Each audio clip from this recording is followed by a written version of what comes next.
ناظرین السلام علیکم. ناظرین اب تک ڈاکٹر دانش کے ساتھ حاضر ہوں. ناظرین گزشتہ 2.5 سال پہلے سے ہم پی ٹی آئی کے جو لیڈر ہیں عمران خان صاحب ان سے یہ باتیں سنتے ہوئے آ رہے ہیں کہ یہ جو موجودہ جو آج اپوزیشن ہے یہ کرپٹ ترین لوگ ہیں اور ان پر یہ ڈاکو ہیں, یہ چور ہیں, یہ لٹیرے ہیں, یہ منی لانڈر ہیں. انہوں نے ملک کو لوٹ لیا ہے اور ملک کو تباہ کر دیا ہے. یہ 2.5 سال پہلے سے ہم سنتے آ رہے تھے اور اب آپ کے جب وزیر اعظم بنے ہیں تو وزیر اعظم بننے کے بعد بھی عمران خان کا یہی اسٹیٹمنٹ ہے, چاہے ملک میں یا ملک کے باہر.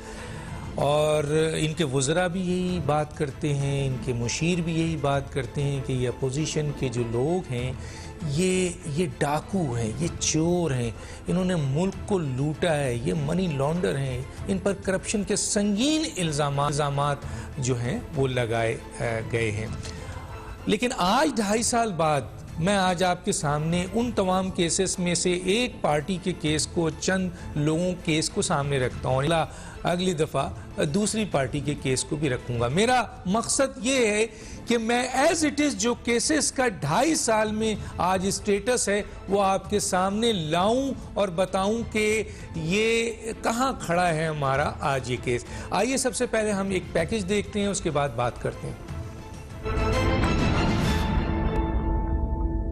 نواز شریف, مریم نواز اور کیپٹن ریٹائرڈ صفدر کے عدالتی کیسز پر ایک نظر. 20 جولائی 2017 کو سپریم کورٹ نے اقامے کی بنیاد پر نواز شریف کو نااہل قرار دیا اور نیب کو ہدایت دی کہ ایون فیلڈ, العزیزیہ اسٹیل اور فلیگ شپ پر ریفرنسز دائر کریں. 6 جولائی 2018 کو احتساب عدالت نے ایون فیلڈ کرپشن ریفرنس میں نواز شریف کو 10 سال کی سزا سنائی. 1 سال کی مزید سزا نیب سے عدم تعاون پر دی گئی. اسی کیس میں مریم نواز کو اعانت اور شریک جرم ہونے پر 7 سال کی سزا کے ساتھ 2 ملین پاؤنڈ کا جرمانہ بھی عائد کیا. کیپٹن ریٹائرڈ صفدر کو نیب سے عدم تعاون پر 1 سال کی سزا سنائی. مریم نواز کی ٹرسٹ ڈیل کو جعلی قرار دیا گیا. 24 دسمبر 2018 کو احتساب عدالت کے جج ارشد ملک نے نواز شریف کو العزیزیہ ریفرنس میں 7 سال کی سزا کے ساتھ $25 ملین کا جرمانہ بھی عائد کیا. نیب آرڈیننس سیکشن 9A(5) کے تحت 10 سال کی نااہلی بھی شامل ہے. 20 ستمبر 2018 کو اسلام آباد ہائی کورٹ نے مریم اور صفدر کی اپیل پر ان کی سزا معطل کر دی تھی اور ایون فیلڈ پراپرٹیز ریفرنس کی تحقیقات پر کئی سوالات اٹھا دیے کیونکہ نیب ایون فیلڈ پراپرٹیز کی تفصیلات نہیں دے سکا. نواز شریف اور دیگر کی پٹیشن اب تک اسلام آباد ہائی کورٹ میں زیر التوا ہے. اس کے علاوہ چودھری شوگر ملز کیس میں لاہور ہائی کورٹ نے مریم نواز کو انسانی بنیادوں پر 6 ستمبر 2019 کو ضمانت دی. احتساب عدالت کے جج ارشد ملک, جنہوں نے نواز شریف ان کی فیملی کو سزائیں دی, ان کی مبینہ ویڈیو منظر عام پہ آنے کے بعد انہیں لاہور ہائی کورٹ کی 7 رکنی ایڈمنسٹریٹو کمیٹی نے 3 جولائی 2020 کو مس کنڈکٹ پر نوکری سے برخاست کر دیا. لہذا اب سوال یہ پیدا ہوتا ہے کہ جس جج نے نواز شریف کے خلاف ریفرنسز میں انہیں سزائیں دی تو اس کے فیصلے کی قانونی حیثیت کیا ہوگی. نظام انصاف پر کئی سوالات اٹھ رہے ہیں.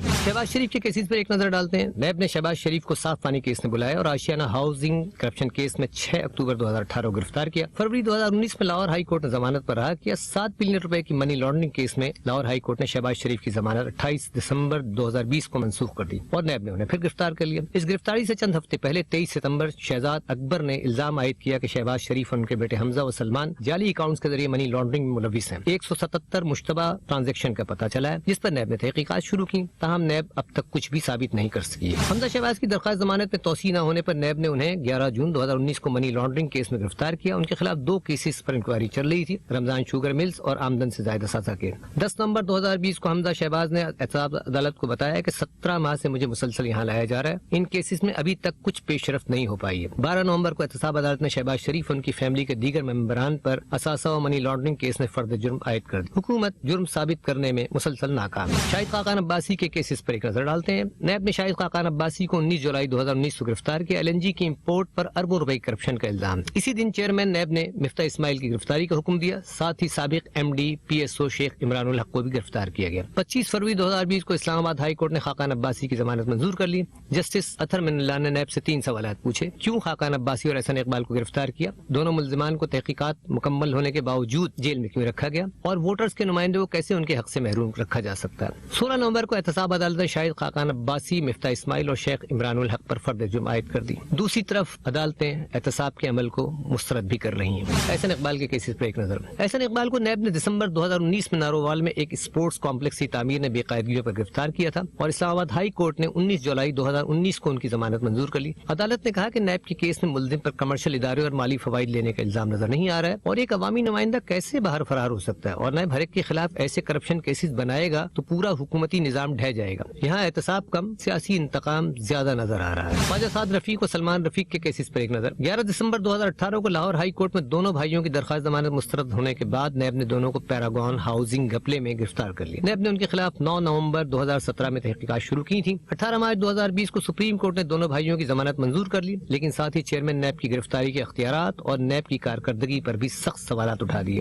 کہ نیب ریفرنسز کو صحیح طریقے سے چلانے اور تحقیقات کرنے کی استعداد ہی نہیں رکھتا یا اس کے ارادے مشکوک تھے, اور نیب پولیٹیکل انجینئرنگ کا ادارہ بن چکا ہے. دونوں بھائیوں نے 16 ماہ کی جیل کاٹی, لیکن ابھی تک کچھ ثابت نہیں ہو سکا. عدالتیں مسلسل احتساب کے عمل کو مسترد کر رہی ہیں. رانا ثناء اللہ کے کیس پر ایک نظر ڈالتے ہیں. اینٹی نارکوٹک فورس نے رانا ثناء اللہ کو فیصل آباد سے لاہور جاتے ہوئے 1 جولائی 2019 کو گرفتار کیا اور 15 کلو ہیروئن کی برآمدگی ظاہر کی اور نارکوٹک ایکٹ کے تحت مقدمہ قائم کر دیا. 24 دسمبر 2019 کو لاہور ہائی کورٹ نے ان کی ضمانت منظور کر لی اور رانا ثناء اللہ نے اسپیشل کورٹ نے وہ ویڈیو پیش کرنے کی درخواست کی تھی کہ جس کا دعویٰ اس وقت کے وزیر نارکوٹکس شہریار آفریدی کر رہے تھے. تاہم عدالت نے درخواست مسترد کر دی. اس کیس میں ابھی تک حکومتی دعووں کے باوجود کچھ نہیں نکلا. اس کے علاوہ نیب میں رانا ثناء اللہ کے خلاف آمدن سے زائد اثاثہ جات کیس کی بھی تحقیقات جاری ہیں. یہاں بھی احتساب کم, سیاسی انتقام زیادہ نظر آ رہا ہے. آئیے اسحاق ڈار کے کیسز پہ نظر ڈالتے ہیں. جولائی 2016 میں دی نیوز نے نیب کے دستاویزات کا حوالہ دیتے ہوئے بتایا کہ اسحاق ڈار کے خلاف 7 مرتبہ الزامات کی انکوائری ہوئی, لیکن ہر مرتبہ انکوائری آفیسرز نے کہا کہ کیس کو ختم کر دیا جائے اور 2016 میں نیب لاہور نے اسے ختم کر دیا. تاہم پاناما کیس میں 2017 کو سپریم کورٹ کے فیصلے کے بعد سابق وزیر خزانہ کے خلاف آمدن سے زائد اثاثہ کیس میں پھر سے انکوائری شروع ہوئی. اسحاق ڈار احتساب عدالت میں پیش ہوتے رہے, لیکن وہ اپنی بیماری کے سبب لندن چلے گئے. دسمبر 2018 میں انہیں مفرور قرار دیا گیا اور بعد ازاں ان کی پراپرٹیز کو ضبط کرنے کے احکامات بھی جاری کیے گئے اور حکومت پنجاب نے کئی جائیدادوں کو ضبط بھی کر لیا. اسحاق ڈار کیس میں نظام انصاف منہ چڑھاتا نظر آتا ہے. فواد حسن فواد کے کیسز پر ایک نظر. سینئر بیوروکریٹ فواد حسن فواد کو آشیانہ ہاؤسنگ کرپشن کیس میں اپنے اختیارات کا ناجائز استعمال کرنے میں نیب نے 6 جولائی 2018 کو گرفتار کیا. لاہور ہائی کورٹ نے 21 جنوری 2020 کو ان کی ضمانت منظور کر لی. فواد حسن فواد نواز شریف کے پرسنل سیکرٹری رہ چکے ہیں.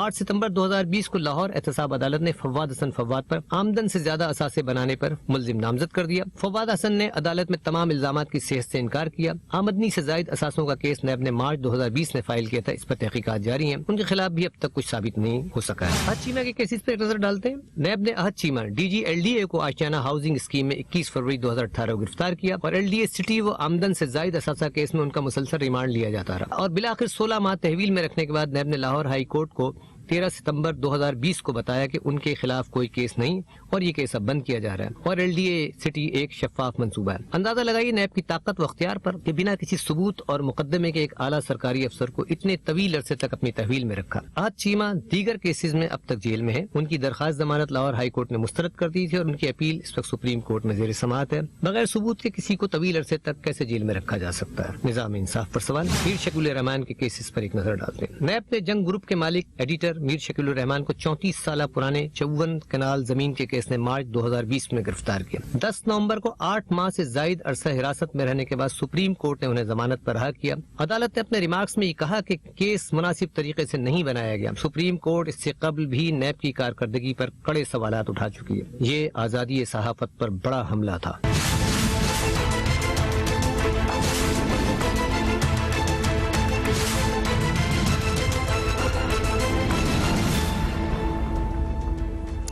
جی ناظرین، یہ چند بہت اہم کیسز تھے جو ہم نے آپ کے سامنے ایز اٹ از پیش کیے ہیں، جو اس وقت اس کی پوزیشن پہلے اور آج تک ہے. اور اس میں احد چیمہ کو جس طرح سپریم کورٹ نے جو ہے وہ سخت سرزنش کی ہے نیب کی اور ان کو ضمانت دے دی گئی ہے، لیکن پھر دوبارہ چند کیسز میں ان کو ڈال دیا گیا ہے. تو یہ وہ کیسز ہیں جس کے پیچھے مکمل طور پر پوری حکومت، احتسابی ادارے اپنی پوری انکوائری کر رہے ہیں، انویسٹیگیشن کر رہے ہیں اور بہت اہم ترین ادارے بھی ان کیسز کے پیچھے ہیں. لیکن اس کیس کا اسٹیٹس جو ہے وہ ہم نے آپ کے سامنے پیش کر دیا ہے کہ یہ اسٹیٹس ہے. اور اس میں مسلم لیگ نون کا میجر کیس ہے. پیپلز پارٹی کے بھی جو کیسز ہیں ان کی بھی ہم ریسرچ کر کے ساری کی ساری چیز کسی وقت آپ کے سامنے پیش کریں گے. اب سوال یہ پیدا ہوتا ہے کہ اس کا اسٹیٹس اس وقت کیا ہے. میرے پاس 3 اہم مہمان ہیں. میں ان سے ڈسکس کروں گا اس کو اور وہ ان تینوں کا تعارف کرا دوں. میرے ساتھ ہیں حکومت کے نمائندے ہیں صداقت علی عباسی MNA پاکستان تحریک انصاف. آپ کا بہت شکریہ سر آپ نے ہمیں جوائن کیا. میرے ساتھ ہیں ایڈوکیٹ عرفان قادر صاحب, سابق وفاقی سیکرٹری قانون, سابق اٹارنی جنرل آف پاکستان اور پروسیکیوٹر, سابق پروسیکیوٹر جنرل آف نیب بھی یہ رہ چکے ہیں, تو یہ تمام چیزوں کو بہت اچھی طرح سمجھتے ہیں. مفتی کفایت اللہ رہنما جمعیت علماء اسلام سے تعلق ہے. آج میں نے مسلم لیگ نون کا کوئی نمائندہ نہیں رکھا ہے کیونکہ کیس ان کا سامنے موجود ہے. ایک چھوٹا سا بریک ناظرین, پھر واپس آتے ہیں.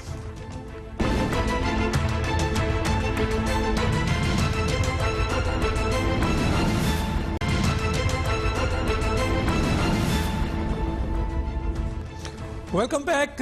سب سے پہلے میں آ جاتا ہوں حکومت کے نمائندے صداقت علی عباسی صاحب کے پاس. صداقت صاحب, یہ میں نے کچھ چیزیں جو اپڈیٹ ہیں اس میں مزید ایک آدھ دن میں بھی مزید اور چیز اپڈیٹ ہو گئی ہے. سر یہ وہ کیسز ہیں جو بہت ہی اہم کیسز ہیں جن کے بارے میں حکومت اور وزیر اعظم اور وزراء مسلسل یہ کہہ رہے ہیں کہ یہ کرپٹ لوگ ہیں, یہ ڈاکو ہیں, چور ہیں, لٹیرے ہیں, اور اس سلسلے میں 2.5 سال گزر گئے ہیں. سر کیس کا اسٹیٹس یہ ہے, ابھی تک ان کیسز کے اوپر ضمانتیں بھی ہو رہی ہیں, چیزیں معطل بھی ہو رہی ہیں, لیکن صحیح معنوں میں کسی کو سزا نہیں ہو پائی سر. اور سپریم کورٹ بار بار یہ کہتی ہے کہ قانون کے بنیادی تقاضے جب ان کی طرف آتے ہیں کیس اور وہ ضمانت دیتے ہیں, جیسے ابھی آج چیمہ کو انہوں نے دیا ہے, وہ کہتے ہیں یہ جو جتنی بھی انکوائری اور انویسٹیگیشن ہو رہی ہے یہ قانون کے بنیادی تقاضے پورے نہیں کر رہے ہیں. کیا کہیں گے سر؟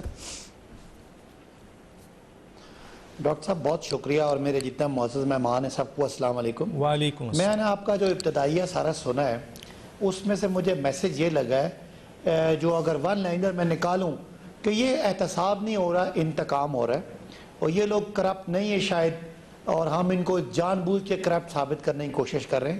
تو اور دوسری بات یہ کہ قانون شاید بڑا یک طرفہ ہے. تو پہلی بات یہ کہ یہ قانون آج سے تقریباً 20 سال پہلے کا ہے, جس میں مشرف صاحب کا پورا دور اور اپنے آپ کو جمہوری کہنے والی پیپلز پارٹی کا پورا 5 سال کا دور, اور مسلم لیگ نون جو دوسری جمہوری پارٹی اپنے آپ کو کہتی ہے ان کا پورا دور گزرا ہے. یہی قانون, یہی سارے معاملے تھے. نمبر 2, جن اشخاص کے بارے میں یہاں شکوک و شبہات پیدا کیے جا رہے ہیں, یہ اشخاص کوئی نئے نہیں ہیں. یہ زرداری صاحب کے بارے میں انٹرنیشنل میڈیا کیا کہتا ہے, خود مسلم لیگ نون کی حکومت 5 سال کیا کہتی رہی, مشرف صاحب نے کیا کہا, آپ کے میڈیا نے کیا کہا, آپ نے کون سے پروگرام کیے, میں نے کون سے پروگرام دیکھے. یہ نواز شریف صاحب ہیں, ان کی جو کرپشن ہے الیجڈلی, اس کے بارے میں BBC نے کون سی رپورٹیں چلائیں, اس کے بارے میں روز ڈیلی میل نے کیا اس کے کہانیاں چلائیں. یہ وہ سارے ادارے ہیں جو اگر کسی کے بارے میں الزام جھوٹا لگائیں تو ان کو بہت بڑی پینلٹی دینا پڑتی ہے. اور یہ وہ معاملے ہیں جن کے بارے میں آپ نے کہا, اور میاں نواز شریف صاحب کو پورے ایک لارجر بینچ نے ان کو پاناما کیس میں سزا دی, اور کہ وہ اپنے جو اثاثے ہیں ان کے جائز سورسز آف آمدنی ظاہر نہیں کر سکے. اور جو میاں نواز شریف صاحب اور شہباز شریف صاحب زرداری صاحب کے بارے میں بولتے رہے, اور ہمیں آپ کو سارا یاد ہے, اور جو زرداری صاحب ان کے بارے میں بولتے رہے, تو نہ تو یہ کیسز ہمارے دور کے ہیں. ہاں ایک سوال آپ کا جائز ہے, اور وہ میرا خیال ہے اس ساری بحث میں وہ پوائنٹ ٹھیک ہے کہ ابھی تک کتنی سزائیں ہوئی ہیں. شاید ہمارا قانون کمزور ہے, اور یہ ملزم اور مجرم اتنا ان کے پاس پیسہ ہے, اتنے ان کو اچھے وکیل مل جاتے ہیں, اور جبکہ ان کے مقابلے میں ہمارا نظام انصاف, ہمارا پروسیکیوشن کا نظام اتنا کمزور ہے کہ یہ ہمیں پتہ ہے, سب کو, پوری قوم کو پتہ ہے کہ انہوں نے ڈاکے مارے ہیں, لیکن یہ ہمارے سامنے ایسی ایکٹنگ کر لیتے ہیں, اتنا یہ معصوم بن جاتے ہیں کہ یہ ہمیں اور لوگوں کو ڈاؤٹ پیدا کر دیتے ہیں اپنے بارے میں. بہرحال اس حد تک تو الزام ٹھیک ہے, لیکن جن کے آپ نے نام لیے کوئی ایک بھی, میاں نواز شریف صاحب بھی آج جس محل میں بیٹھ کے, جس وہ 600-700 کروڑ کے گھر میں وہ رہ رہے ہیں, یہ وہ ان کی بڑی ڈیوبیس سٹوری ہے کہ یہ پہلے ان کے پاس رینٹ پہ تھا, پھر ان کے پاس آ گیا, کسی قطری نے ان کو گفٹ کر دیا. یہ سب کو پتہ ہے. یہاں وہ وزیر اعظم تھے, یہاں وہ گوال منڈی میں رہتے تھے, اور یہاں ان کے پاس کہاں سے پیسہ آیا کہ ان کے اثاثے دنیا میں باہر بن گئے. اور پھر آپ نے اسحاق ڈار کی بات کی. اسحاق ڈار اچھے خاصے یہاں سے بھاگے ہوئے ہیں, حسن حسین یہاں سے بھاگے ہوئے ہیں. ایسے لوگوں کے لیے اگر تھوڑی سی ہمدردی رکھنا بھی میرا خیال ہے ناانصافی ہے کہ جو پاکستانی عدلیہ کو, پاکستانی اداروں کو مطلوب ہیں.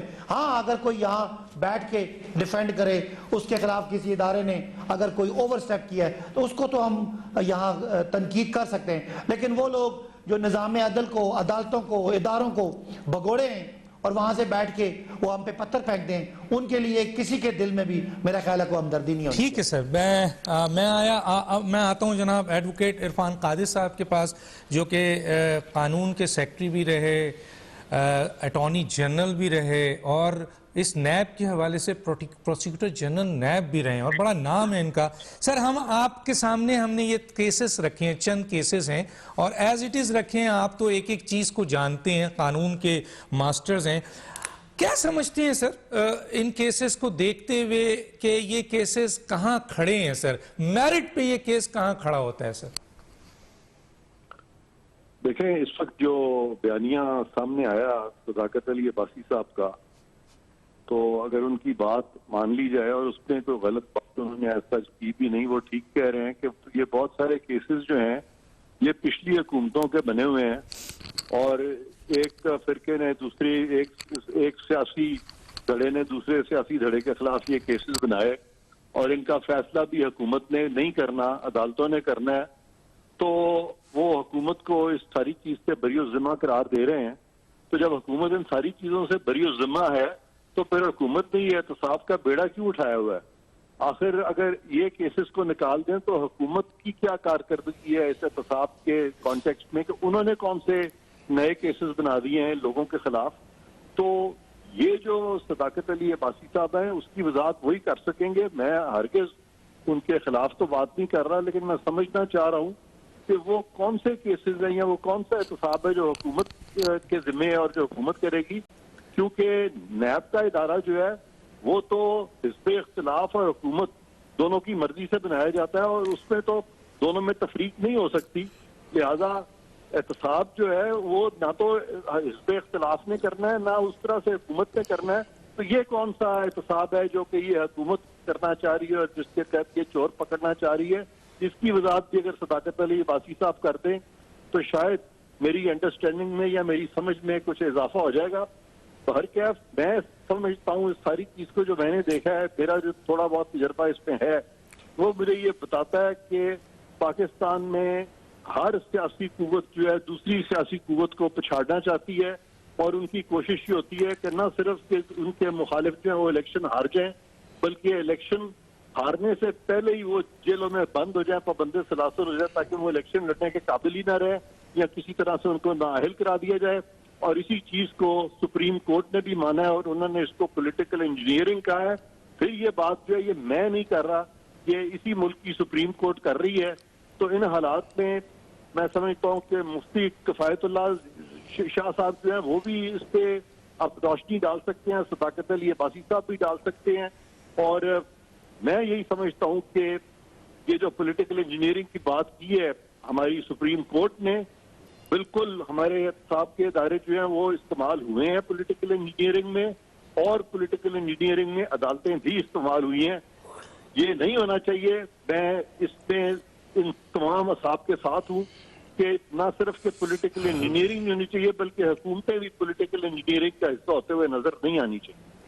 سر, میں یہاں سوال جو امپورٹنٹ پوچھنا چاہتا ہوں وہ کیس کے میرٹ پہ. آپ نے کیس کا میرٹ سنا سر, اور یہ جو کیس ہے یہ ایز اٹ از ہم نے آپ کے سامنے رکھا ہے. تو اس کیس کے میرٹ پر آپ کیا کہیں گے؟ یہ کیس بنتا ہے, یہ کیس کے لحاظ سے واقعی یہ مجرم ہیں, کیا کہیں گے سر؟ دیکھیں, اگر ان کیسز کا میرٹ ہوتا اور اتنا زبردست میرٹ ہوتا تو پھر آپ نے جن اصحاب کا ذکر کیا ہے, جس میں میر شکیل الرحمان ہے, جس میں خواجہ سعد رفیق ہیں, جس میں فواد حسن فواد ہے, جس میں آپ نے آج سما کا ذکر کیا, جس میں میاں نواز شریف کا ذکر کیا, تو یہ 2-3 سال سے یہ کیسز لٹکتے رہے. لوگ پابند سلاسل بھی رہے 2-3 سال, لیکن پھر عدالتوں کو ہی کہنا پڑا کہ ان کو اندر رکھنے کی کوئی ضرورت نہیں تھی اس طرح سے. تو اس سے آپ اندازہ کر سکتے ہیں کہ بظاہر اگر میرٹ ہوتا تو کیوں نہ یہ فیصلہ ہو چکا ہوتا ان کیسز میں, کیوں نہ یہ لوگ یا کنوکٹ ہوتے یا اگر نہیں میرٹ تھا تو ایکوٹ ہو جاتے. لیکن یہ جو معاملے ہیں یہ اسی طرح سے لنگر آن کرتے رہے, لٹکتے رہے. اس سے پہلے جو آپ فرما رہے تھے کہ پیپلز پارٹی کے بھی آپ کیسز پہ پروگرام کریں گے, آپ ضرور پروگرام کیجئے گا, لیکن وہ میں آپ کو بتا دیتا ہوں وہ کیسز وہ تھے جو قائم کیے گئے تھے اس سے پہلی حکومت میں, اور وہ کیسز جو ان میں بھی کوئی کنوکشن سچ سامنے نہیں آ سکی اور اس میں بھی تمام میں وہ بری ہو گئے ہیں. تو میں تو یہ سمجھتا ہوں کہ ہمیں ملک کو لے کے آگے چلنا ہے, اور یہ جو کھیل ہے احتساب کا اس کو چھوڑ کے تو ہمیں ملک کو ترقی کی طرف لے کے جانا ہے. اور یہ احتساب جو ہے یہ ہمیں انڈیپینڈنٹ ادارے خود قائم کرنے چاہیے, اور سیاسی جو حکومتیں ہیں, سیاسی جو ہماری جو ایلیٹ ہے ان کو چاہیے یہ مل کے احتساب ادارہ بھی کنسنسس سے بنائیں, احتساب کا قانون بھی کنسنسس سے بنائیں, اور عدالتیں جو ہیں ان کو بھی ریکانسٹیٹیوٹ کریں, اور سپریم کورٹ اور ہائی کورٹ جو ہے وہ بھی کنسنسس کے ساتھ اس کی تشکیل نو پائے, تاکہ کوئی یہ نہ کہہ سکے کہ پولیٹیکل انجینئرنگ ہو رہی. ٹھیک ہے سر, بہت شکریہ. میں مفتی کفایت اللہ صاحب کی طرف آتا ہوں.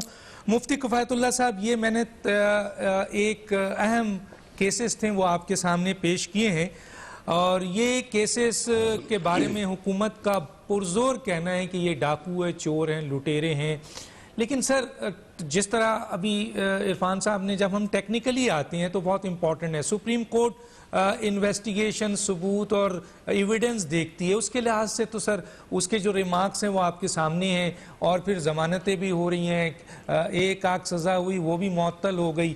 تو سر آپ کیا کہیں گے جبکہ حکومت کہتی ہے کہ ان کیسز کے اوپر اتنے دبے ہوئے ہیں کہ این آر او بھی مانگتے ہیں یہ؟ بسم اللہ الرحمن الرحیم. ڈاکٹر صاحب, سب سے پہلے تو آپ کی اس محنت پر میں آپ کو خراج تحسین پیش کرتا ہوں. یہ آسان محنت نہیں ہوتی, وہ ٹھیک فگر نکالنا اور پھر اس پورے کیس کو ٹٹولنا, پھر اس کا نتیجہ. واقعی آپ نے اور آپ کی ٹیم نے بڑی ارکریزی کی ہے, میں اس پر آپ کو اچھے الفاظ سے یاد کرتا ہوں. شکریہ. دوسرا, میں عرفان قادر صاحب سے بھی بڑا زیادہ خوش ہوں, انہوں نے الفاظ کے چناؤ میں جتنی احتیاط کرنی چاہیے تھی وہ کر لی ہے. صداقت علی عباسی صاحب نے جو بات کی ہے اس سے میں جزوی اتفاق کرتا ہوں. یعنی ہمارا معنی یہ نہیں ہے کہ ہم ہر ایک بات کو رد کریں, یہ اس حکومت کا بنایا ہوا ادارہ نہیں ہے, یہ سابقہ حکومتوں نے بنایا ہے, اور تمام حکومتیں اس کو استعمال کرتی رہی ہیں دوسری حکومت کے خلاف سیاسی مقاصد کے لیے, اس میں کوئی شک نہیں. مولانا فضل الرحمان صاحب کے بیانات جو ہیں وہ ریکارڈ پر ہیں کہ وہ پی ایم ایل این کو اور پیپلز پارٹی دونوں کو کہا کرتے تھے کہ بھئی یہ جو نیب ہے یہ آپ نے غلط ادارہ بنا دیا ہے, اور کل جا کر یہ آپ کے درد سر بنے گا. بلکہ ایک جگہ تو الفاظ یہ کہ اب بھگتو, اس طرح کے الفاظ کہیں. تو غلطیاں ہو گئی ہیں ان دونوں حکومتوں سے بھی, اس حکومت نے اس غلطی سے فائدہ اٹھا لیا ہے. لیکن میں سمجھتا ہوں کل جا کر جب یہ حکومت نہیں ہوگی, اس کا دورانیہ ختم ہو جائے گا, تو یہ بھی کہیں گے کہ ہم نے بھی ٹھیک نہیں کیا, غلط کیا. تو پھر اب غلطی کو لنگر آن نہیں کرنا چاہیے, اس کو آگے نہیں لے جانا چاہیے. آپ کو احتساب کی ایک ایسی تشکیل کرنی چاہیے جو آزاد ہو اور اس میں سیاست نہ ہو. دیکھو, جب کوئی جرم کو آپ جرم کی نوعیت سے دیکھتے ہیں نا جی, سیاست سے ماورا کر کے دیکھتے ہیں, تو لوگ اس میں آپ کے ساتھ ہمدردی رکھتے ہیں کہ مجرم پکڑا جائے. لیکن جب اس کو آپ سیاسی لحاظ سے دیکھتے ہیں تو پھر تھوڑا سا مسئلہ پیدا ہو جاتا ہے کہ یار یہاں سیاست آ گئی ہے. اب ہمارے وزیر اعظم ہیں محترم عمران خان, وہ جو بڑے زور سے کہتے ہیں کہ میں نہیں چھوڑوں گا اور میں چوروں کو پکڑوں گا, یہ تو اچھے الفاظ ہیں, تو وہ کیسے پکڑتے ہیں؟ پھر ٹائیگرز کو بیچ دیتے ہیں چوروں کے پیچھے, یا وہ کیسے کرتے ہو؟ اسی ادارے کو استعمال کر دیں. اور ادارے پر سوالیہ نشان میرے اور آپ کی طرف سے نہیں ہے ڈاکٹر صاحب, یہ تو ہماری اعلیٰ عدلیہ کی طرف سے ہے کہ یہاں سزا کوئی نہیں ہوئی, آپ نے غلط پکڑا, کیوں پکڑا؟ تو پھر یہ ایک موقع آ گیا ہے نا کہ اس نقطے پر ہم بیٹھ جائیں اور احتساب کو الگ کر دیں سیاست سے, جرم کو جرم دیکھیں, سیاست کو سیاست دیکھیں, اور ایک نیا ادارہ تشکیل دیں. تو میرے خیال میں یہ آج کے اس موضوع کا اہم موضوع ہے, آج کے دن کا, اور اس کے بارے میں کم از کم آج ہمیں ایسے سٹیپ لینے چاہیے تمام جماعتوں کو کہ ہم نیب کی موجودہ کارگزاری سے ہم مطمئن نہیں ہیں، ہم نئی تشکیل کریں اور نئی تشکیل احتساب. دیکھو جب انسان ہوگا تو چوری ہوگی، انسان کمزور ہے، لیکن اب چوری کی حوصلہ افزائی نہیں ہونی چاہیے، اس طرح تو ہم مقاصد کو پہنچ نہیں سکتے. تو میری رائے یہ ہے کہ ہم دونوں پینلسٹ اور آپ اتفاق کریں اس بات سے کہ نئی تشکیل ہونی چاہیے احتساب کی. ٹھیک ہے سر، بہت شکریہ آپ کا. میں ناظرین ایک چھوٹے سے بریک پہ جاؤں گا اور پھر ایک اہم ایشو اور ہے جو لے کے آتا ہوں آپ کے سامنے. سا بریک.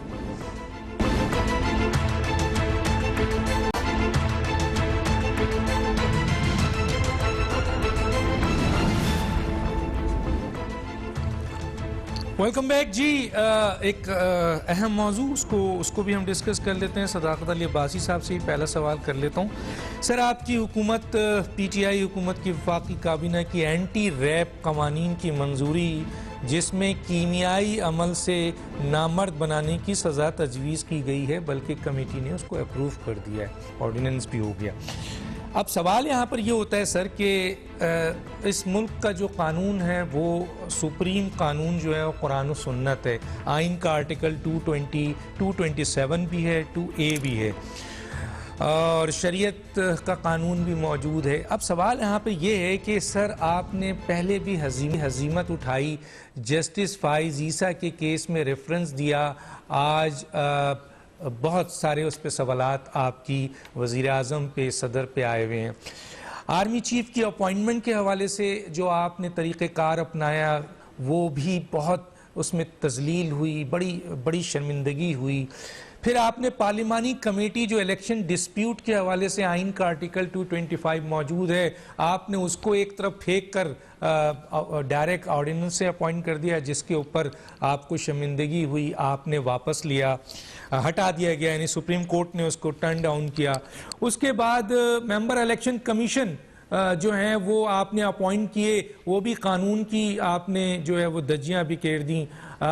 پارلیمانی کمیٹی کے حوالے سے میں اس کی تصحیح کر دوں کہ وہ حکومت بنانا چاہ رہی تھی لیکن وہ نہیں بنا پائی، کیونکہ اس میں سب سے امپورٹنٹ میٹر جو کہا گیا تھا وہ یہ کہا گیا تھا کہ الیکشن ڈسپیوٹس کے لیے الیکشن ایکٹ 2017 موجود ہے، اور سب سے بڑی بات آئین کا آرٹیکل 225 موجود ہے جو بتاتا ہے. تو سر اتنی ساری ہزیمت کے بعد یہ کون سے آپ کے قانون کے رکھوالے ہیں جو وزیر اعظم کو اس قسم کا مشورہ دیتے ہیں؟ اب آپ ایک ایسا لا بنا رہے ہیں جو نہ شریعت کے لحاظ سے صحیح ہے نہ پاکستان کے آئین کے لحاظ سے ہے، یہ سب متصادم ہے. کیا کہیں گے سر؟ جی ڈاکٹر صاحب، اس سے پہلے کچھ جملے جو عرفان قادر صاحب نے بات کی تھی، اور انہوں نے ساری بات کا نٹ شیل یہ تھا کہ عدالتیں کہتی ہیں کہ یہ نیب کا ادارہ پولیٹیکل انجینئرنگ کے لیے استعمال ہوا. میں ان کی بات کو چیلنج نہیں کرتا، انہوں نے ٹھیک کہا ہوگا، لیکن جس آدمی اور جس پولیٹیکل گروپ کے بارے میں کہہ رہا ہوں، اسی عدالت نے سپریم کورٹ کے فل اور لارجر بینچ نے کی پروسیڈنگ میں انہی اشخاص کو سسیلین مافیا بھی اسی عدالت نے کہا، ان کو گاڈ فادر بھی کہا، اور ان کے جو قصے کہانیاں کرپشن کے تھے وہ ان کو بارہا ریپیٹ بھی کیا. لہٰذا ہو سکتا ہے کہ میرا قانون کمزور ہے لیکن میرا ایمان کمزور نہیں ہے. مجھے پتہ ہے کہ جن لوگوں کے بارے میں نے سنا ہے وہ کرپٹ ہیں، وہ بہرحال ابھی ثابت ہونا باقی ہے کہ وہ کتنی ان کو سزا ملتی ہے. پھر آپ نے کہا کہ اس حکومت کے پلے کیا رہ جاتا ہے احتساب کا.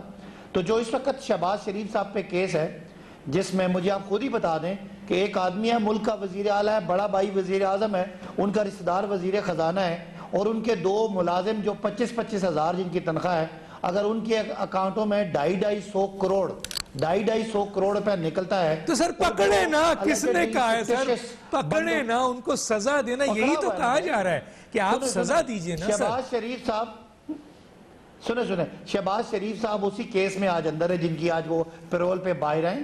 تو وہ ان کے ملازموں کے نام یہ اربوں روپے کی بینکنگ ٹرانزیکشن ہے. یہ کوئی ہوائی الزامات نہیں ہے. ٹھیک ہے، میں قانون کی کمزوری، نیب آرڈیننس کی کمزوری، حکومتی اداروں کی کمزوری کو بھی تسلیم کرتا ہوں، لیکن ساتھ ساتھ کرپٹ لوگوں کی کرپٹ پریکٹسز کو بھی ٹھیک ہے سر. یہ جواب دیں گے آپ کو عرفان قادر صاحب. ذرا اس پہ آ جائیں سر، اس پہ آ جائیں سر، ذرا ٹائم نہیں ہے ہمارے پاس. کہ ہاں ہم کیسا قانون بہتر کریں کہ جس قانون میں ناانصافی بھی نہ ہو ٹھیک ہے اور یہ جو کرپٹ ہیں جنہوں نے ملک کو لوٹا ہے سزا دیں ان کو پھانسی پہ لٹکا دیں پاکستان کا بال بال قرضے میں ہے ان کو پھانسی پہ لٹکا ان کو دیں سزا بھی ملے ہاں رہی بات آپ نے جو کہا کہ یہ جو کیسٹریشن کا قانون اور جو یہ ریپ کے قانون کے بارے میں آپ نے کہا میں بہت بڑا قانون کا ایکسپرٹ تو نہیں ہوں اور عرفان قادر صاحب کے سامنے تو میرا بات کرنا مناسب نہیں ہے لیکن میں آپ کو ایک سیاسی بات کروں گا کہ ہماری انٹینشن یہ ہے کہ جس طریقے سے بچے بچیوں کے ساتھ خواتین کے ساتھ یہ زیادتی کے واقعات اتنا زیادہ عروج پہ چلے گئے کہ کہانی سن کے دل دہل جاتا ہے 3 سال کی بچیوں کے ساتھ اگر ریپ کا معاملہ ہے تو ظاہر ہے ہم حکومت وقت ہیں ہم پوری کوشش کریں گے کہ ان کو کڑی سے کڑی سزا دے کے اس جرم کے اس رجحان کو اب میں آپ سے ایک سوال کروں سر ایک سوال چھوٹا سا سوال سر چھوٹا سا میں آگے جانے سے پہلے ایک چھوٹا سا سوال کروں کہ سر پھانسی کی سزا زیادہ بڑی سزا ہے یا کسی کا ایک عضو کاٹ دینا زیادہ بڑی سزا ہے یہ میں دوبارہ سے میں مطلب آپ کو اس بات کو بہت چیلنج نہیں کرتا میں لاء کا کیونکہ پاکستان پینل کوڈ میں سزا متعین ہے ان کی سر ان کی سزا 10 سال بھی ہے ان کی سزائے موت بھی ہے سزائیں کافی ہوتی ہیں سزائے موت بھی ہے سر اس میں اتنے قوانین میں اتنا سکم ہے نہیں ثابت جب ہو جائے تو پھر سکم کی کیا بات ہے سر خدا کے لیے ثابت ہوگا تو کاٹیں گے نا سر ثابت ہوگا تو اس کو نامرد کریں گے نا سر تو ثابت ہوگا تو اس کو پھانسی دے دیں اب مجھے ڈاکٹر صاحب میں نے آپ کی بات سنی میری بھی سنیں میں کہنا چاہتا ہوں کہ اس پورے پروسیس میں ایک تو وکٹم کا جو رویہ وکٹم سے جو رویہ ہے وہ بہت بڑا وہ ایک بہت بڑا بیریئر تھا اور بہت سارے ایسے قانونی پیچیدگیاں تھی جس کی وجہ سے وہ آپ شریعت کو اڑا دیں ریٹ ہے بہت کم آپ شریعت کو اڑا دیں آپ آئین کا آرٹیکل 227 اڑا دیں آپ سپریم لا اڑا دیں بھائی قرآن میں لکھا ہوا ہے کہ زنا کے قانون میں کیا سزا ہے قرآن نے دیا ہوا ہے سر آپ اس کو اڑا دیں گے اپنی کم علمی کا چکا میں نے قبول کر لیا ہے اس لیے میں اس میں بہت بحث نہیں کر سکتے میں آگے چاہتا ہوں میں عرفان قادر صاحب ٹیکنیکل آدمی سنت کے تابع اور سخت سے سخت سزا کرنے کا اس میں حکومت موجود آلریڈی موجود ہے سر جی عرفان قادر صاحب اس پہ اپنا کمنٹ دیجئے سر جی میں سمجھتا ہوں کہ سزائیں جو ہیں وہ ریشنل ہونی چاہیے وہ ریزنیبل ہونی چاہیے وہ منطق پہ بیسڈ ہونی چاہیے اور کوئی بھی قانون سازی جو ہے وہ آئین اجازت نہیں دیتا اس کو کسی بھی مقننہ کو کہ وہ قانون سازی کرتے ہوئے منطق سے ہٹ جائیں اور اگر کوئی قانون سازی منطق کے خلاف ہو تو آئین کی جو بہت ساری شکیں ہیں ڈیو پروسیس کی جس میں آرٹیکل 4 بھی ہے آرٹیکل 25 بھی ہے اس کے تحت کوئی بھی شہری عدالت سے جا کے اس قانون کو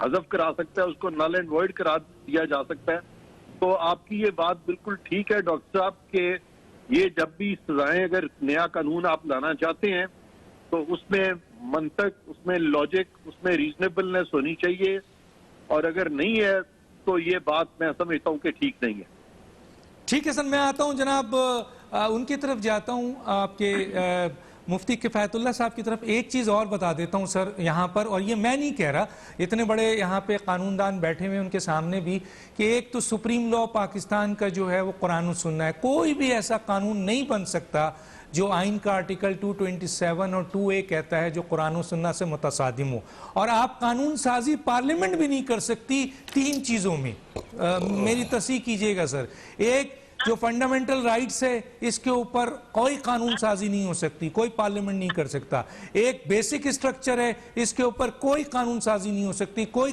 پارلیمنٹ کچھ نہیں کر سکتا اور تیسرا جو ہے وہ اسلامی پروویژن ہے اس میں بھی کوئی تبدیلی نہیں ہو سکتی میں آتا ہوں مفتی کفایت اگر عرفان صاحب میری کوئی غلط بات ہوئی ہے تو اس کی تصحیح آپ کر سکتے ہیں سر جی مفتی کفایت اللہ صاحب کیا کہیں گے اس کے اوپر آپ میں تو حیران ہوں صداقت عباسی صاحب کو تو یہاں مان لینا چاہیے تھا غلطی کو میں ذرا ایک بنیادی بات کرنا چاہتا ہوں کہ ابن آدم سے انسان موجود ہے تو وہاں ایک جرم بھی موجود ہے تو وہاں سزا و جزا کا تصور بھی موجود ہے میں جو عرض کر رہا ہوں کہ ان لوگوں نے اپنے ڈومین سے بڑھ کر ایک کام کیا ہے، تو اس کو سمجھانے کے لیے مجھے 30 سیکنڈ چاہیے ہوں گے۔ قرآن و سنت کی جب ہم بات کرتے ہیں تو اس کی تفصیل ہے، اور تفصیل یہ ہے کہ ایک اصول ہے اور ایک فروع ہے۔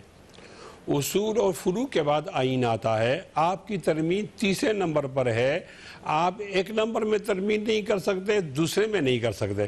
اصول کا کیا معنی ہے؟ اصول کا معنی یہ کہ اسلام کی بنیادی ارکان 5 ہے، یہ اصول ہو گئے۔ اب اس میں ایک نماز ہے تو نماز کی تعداد بھی بتا دی اور نماز کے رکعتیں بھی بتا دی، یہ فروع ہے۔ ہماری پارلیمنٹ یہ آئین ساز ادارہ تو ہے نہیں، یہ قانون ساز ادارہ ہے، دونوں میں فرق سمجھا جائے۔ اب ان کو قرآن و سنت میں تبدیلی کا کوئی اختیار نہیں ہے، نہ اصول میں نہ فروع میں۔ اس کی وجہ علماء کیا بتاتے ہیں؟ وجہ یہ بتاتے ہیں کہ ایک آدمی جب دوسرے کے لیے قانون بناتا ہے تو کیا یہ مان لیا جائے کہ وہ آدمی اس گناہ سے مبرہ ہے؟ تو ظاہر ہے وہ تو مبرہ نہیں، کمزور ہے۔ تو یہ اپنے لیے دوسرے انسان کے لیے کس طرح فائق ہو کر اس کے لیے کوئی قانون بناتا ہے، یہ اختیار اللہ تعالیٰ کا ہے۔ اور اللہ تعالیٰ نے جو اختیار دیا ہے اس کو وحی کہتے ہیں۔ انسان کی ساری عقل جب ختم ہو جاتی ہے تو آگے وحی شروع ہوتی ہے۔ لہذا یہ بحث ایسی ہے کہ انہوں نے تھوڑا سا اضافہ کر دیا اپنے اختیارات سے۔ نیت ان کی ٹھیک ہوگی، یہ غصے میں آ گئے یا سخت سزا دینا چاہتے ہیں، لیکن یہ جرم تو نبی علیہ السلام کے زمانے میں تھا اور نبی علیہ السلام نے وہاں سزا دی ہے۔ تو کیا ہم مان لیں کہ ہم معاشرے کی اصلاح علیہ باللہ نبی علیہ السلام سے بڑھ کر سکتے ہیں؟ میں نیت کی بات نہیں کر، نیت ان کی ٹھیک ہوگی، لیکن یہ جگہ یہاں غلط آ گئی ہے۔ میں تو شرعی حساب سے بتا رہا ہوں کہ آپ نے قرآن اوپر ہے، سنت اس کے بعد ہے، اصول اوپر ہیں، فروع بعد ہیں، تیسرے نمبر آئین آ جاتا ہے جو آپ کا مقدس دستاویز ہے آپ اس میں زندگی گزارنے کے لیے۔ اب اس کے اندر تو آپ آئین ساز بھی نہیں ہے، قانون ساز ہیں، تو آپ کوئی ترمیم لا سکتے ہیں قانون کے اندر۔ آپ کا اختیار جو ہے وہ پرائمری سطح کا ہے، آپ جا کر یونیورسٹی سطح پر کس طرح تبدیل لا سکتے ہیں؟ میں سمجھتا ہوں یہ ٹھیک نہیں ہے۔ آئین کے اعتبار سے عرفان صاحب نے بہت ٹھیک بات کی، آئین سے بھی ماورا ہوا، قرآن و سنت سے بھی ماورا ہوا، تو آپ نے تجاوز کی ہے۔ اب میں ایک تجویز بھی دینا چاہتا ہوں، اس کا آسان حل یہ ہے، بات کو شک کی نگاہ سے دیکھیں تو یہ ایسا کریں کہ اسلامی نظریاتی کونسل سے پوچھیں، اور کونسل آئینی ادارہ ہے جو یہ بتائے کیا ہم یہ سزا دے سکتے ہیں یا نہیں دے سکتے۔ لیکن میں حیران ہوں کہ پارلیمنٹ میں کبھی یہ خیال نہیں آیا کہ ہم اپنے اختیارات سے تجاوز کر رہے ہیں۔ مجھے مان لینا چاہیے کہ آپ کی شو کے ذریعے سے یہ ایک اصلاح کا پیغام جانا چاہیے کہ ایسی سزائیں تجویز نہ کی جائیں کہ جو ہمارے عقیدے کو ٹچ کریں یا ہمارے ایمان کو ٹچ کریں۔ اور وہاں یہ سوال پیدا ہوتا ہے کہ کیوں قرآن و سنت کو درخور اعتراض نہیں سمجھا گیا۔ میری درخواست ہوگی صداقت صاحب سے، اور میں ان سے تعاون بھی مانگوں گا، وہ حکومتی نمائندے ہیں۔ صداقت صاحب 1 منٹ میں آپ کو دوبارہ دے رہا ہوں، کچھ کہنا چاہیں گے سر اس کے اوپر؟ نہیں بالکل، اگر دیکھیں جیسے مفتی صاحب نے کہا کہ ہماری نیت پہ ان کو شک نہیں ہے، تو میں سمجھتا ہوں یہ بڑی اچھی بات ہے۔ اور ظاہر ہے یہ جو جرم ہمارے سامنے آئے ہیں، کچھ واقعات پچھلے 2-3 سال میں بہت واضح ہوئے ہیں، تو اس میں مجھے مفتی صاحب کی بات کا، عرفان قادر صاحب کی بات کا، آپ میڈیا کی بات کا، ہر اپوزیشن کی اس مثبت بات کا پوری طرح مجھے احترام کرنا ہے، بیکاز ہم یہ قانون بنانے جا رہے ہیں۔ یہ کسی طرح بھی آئین سے باہر نہیں ہونا چاہیے، کسی طرح بھی قرآن و سنت سے باہر نہیں ہونا چاہیے، اور میں سمجھتا ہوں اس میں جتنی مثبت تجاویز آئیں گی ہم ان کو ویلکم بھی کریں گے، اور جب تک یہ کنسنسس نہ ہو اس قانون کو عمل درآمد کرنے میں ہمیں کوئی جلدی نہیں ہے۔ لیکن جس طرح ہمارے پر بطور ایک حکومت دباؤ ہے، جس طرح کے واقعات بڑھ رہے ہیں، ان واقعات کو روکنے کے لیے سزاؤں کو بہت سخت اور پروسیس کو اتنا جلدی بنانا ہے۔ بہت شکریہ آپ کا صداقت۔